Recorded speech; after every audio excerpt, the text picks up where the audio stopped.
Good day, my esteemed viewers out there. You are welcome to Literature for 247.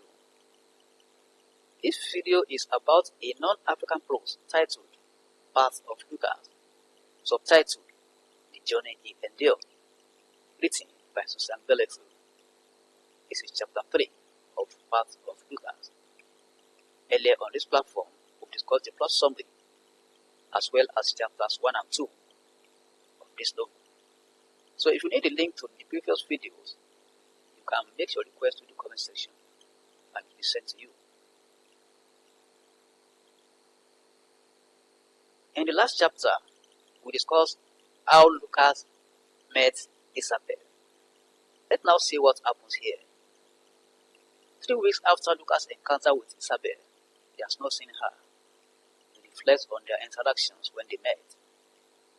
James, Lucas' brother, notices a change in him and asks him one day if he heard from Isabelle. Lucas replies no and explains further that he has driven past her house several times and she and her siblings are not seen. James asks him if he tried knocking on her door and asked her on a date. Lucas responds that he can't go to her house, unexpectedly asking her out. His brothers agrees with him, but urges him to summon courage and do it. Lucas doesn't agree with this idea from James. James tells Lucas that he saw some of our family members last Saturday around 7 a.m. walking to their old farm. He then asks Lucas whether he has ever gone to town early on a Saturday morning.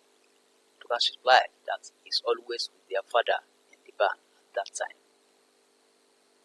They continue milking the cows, and James' mind is on how he will help Lucas find Isabelle. Lucas' thought is also on the possible means of seeing Isabelle. Their dad enters at that instant and is surprised that Lucas is quiet, which is unlike him. He then asks Lucas if he's okay. He replies that he's fine. After they finish their work, James bids his dad and Lucas goodbye and goes home to his family. John discusses the task for the following day with Lucas as they walk toward the house. For several days, Lucas engages himself in work because he misses Isabelle. He is informed of the arrival of Steve, his friend in the town, from his training by Elizabeth one evening. Steve has gone to train as a pilot at Trenton Air Force Base. He has been Lucas' friend since grade 3, and Lucas is happy that he is in town. He quickly cleans up, kisses his parents, and drives his car to meet his friend. He meets Steve sitting on the front porch with his parents. Lucas hugs Steve and greets Mr. and Mrs. Lewis, Steve's parents, by saying hello.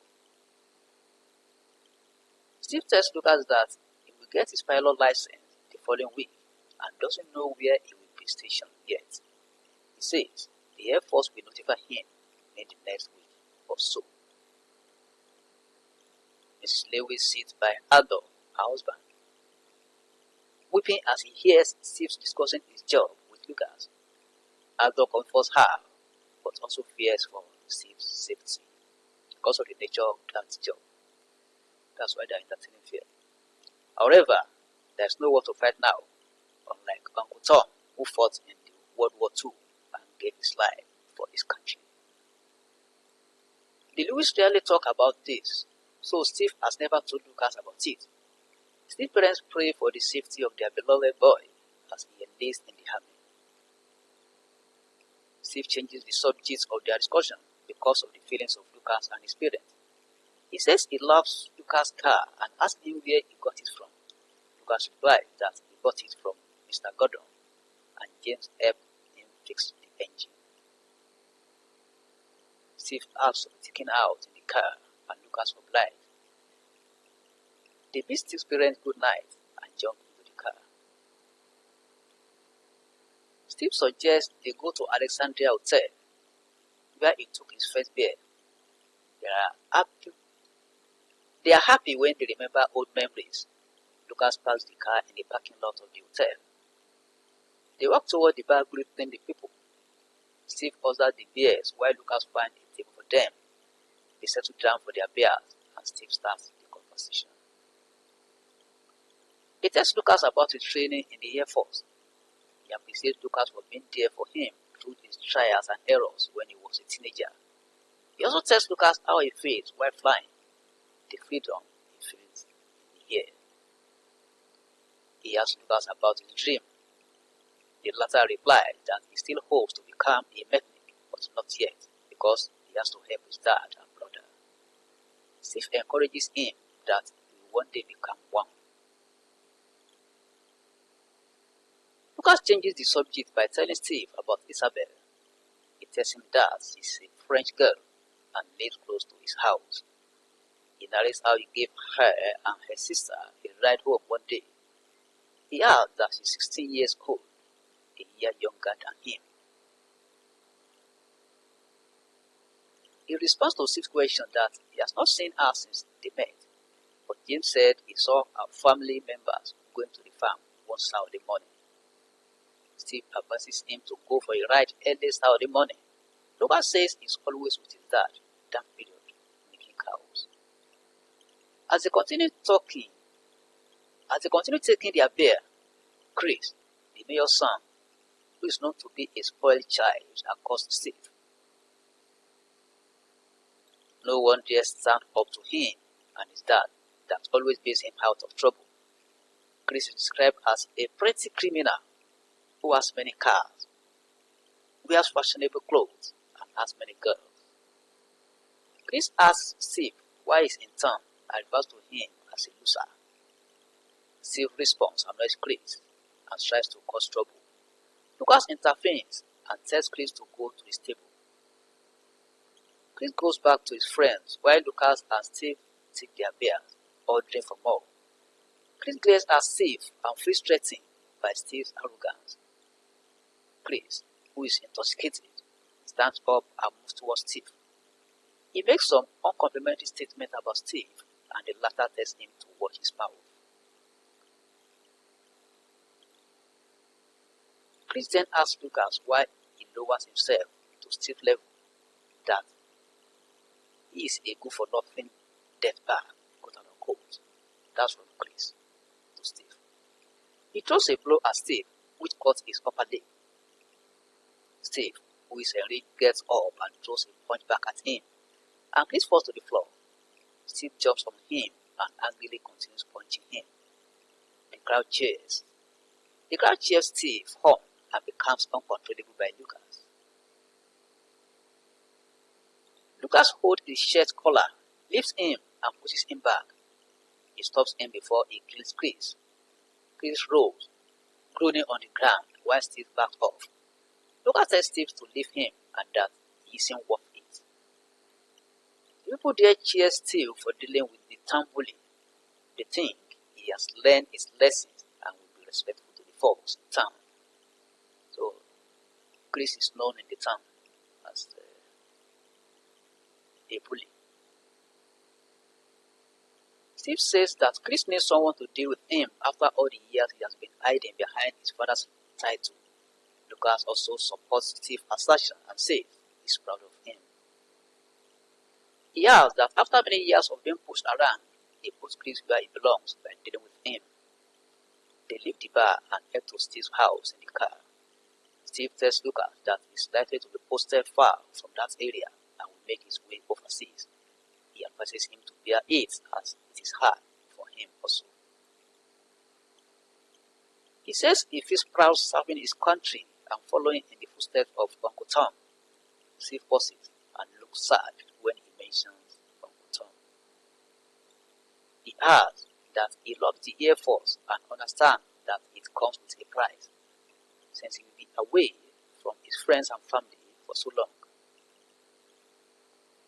Lucas speaks his mind that he doesn't want him to go, but cannot stop him from achieving his dream. He then advises Steve not to forget him and visit him whenever he has the chance. With tears in his eyes, he asks Steve to promise him a plane ride someday. They park in Steve's driveway and Steve advises Lucas not to give up on his dream of becoming a mechanic. He also urges him to find Isabelle so that he would like to meet her when she comes back. Steve gets out of the car and Lucas appreciates him. He bids Lucas goodbye and promises to call him when he knows where he is posted. Lucas watches his friend as he enters the house. He turns his car and goes home. The following morning, Lucas and James, his brother, are on the farm tending the cows. Elizabeth, their mom, calls Lucas and tells him that Steve called that he's leaving the following morning and that the Air Force called him. Elizabeth replies to Lucas' question that Steve didn't tell her where he is stationed, but says he's coming over. Lucas asks James if he can go to the house and wash up before Steve arrives. James answers in affirmative and Lucas goes to the house with his mom. Lucas' mind is troubled, but is impressed by his friend's achievements. Elizabeth welcomes Steve into the house when he knocks on the door. She gives him a chair at the kitchen table and serves him coffee. Lucas walks into the kitchen and greets Steve.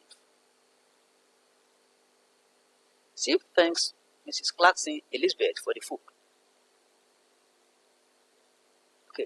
Steve tells Lucas that he's stationed in Cold Lake, Alberta, and has to leave by 5 a.m. the following morning. He explains that he will take a train to Toronto and then fly to Alberta. Steve thanks Mrs. Clarkson Elizabeth for the food. He says he has to rush back home to be with his family and spend a lot of time with them. Elizabeth says he's welcome back anytime and advises him to write often. She hugs him and tells him to greet his family for her. Lucas also stands up and hugs Steve passionately. He advises him to be careful over there. Steve also reminds Lucas of his dream and not to forget Isabelle. As Steve walks to his car, they hug again. Steve gives Lucas a piece of his sports memorabilia from high school football. He tells him to remember him. There are tears in Lucas' eyes as he thanks Steve for his kindness. It is difficult to find a friend like Steve. It takes years to build such an intimacy. He watches Steve driving away and prays for his safety. He also wishes to have the courage to find Isabelle. So this is chapter 3 of part of Lucas. As I said earlier, we've earlier discussed the plot summary, a comprehensive plot summary of parts of Lucas, and also chapters 1 and 2. So you may request for the links of those videos to the comment section and the link will be sent to you. Please, if you are new on this platform, try and click on the subscribe button so that you'll be part of this platform and the bell icon so that whenever we release any video, you are going to be notified. Like this video, you are free to share it on any social media platform. Invite your friends and colleagues to join us. Let your teachers in the house. Try and introduce this platform to your students so that they can also benefit from the platform. So let's meet in the next class. Thank you and God bless.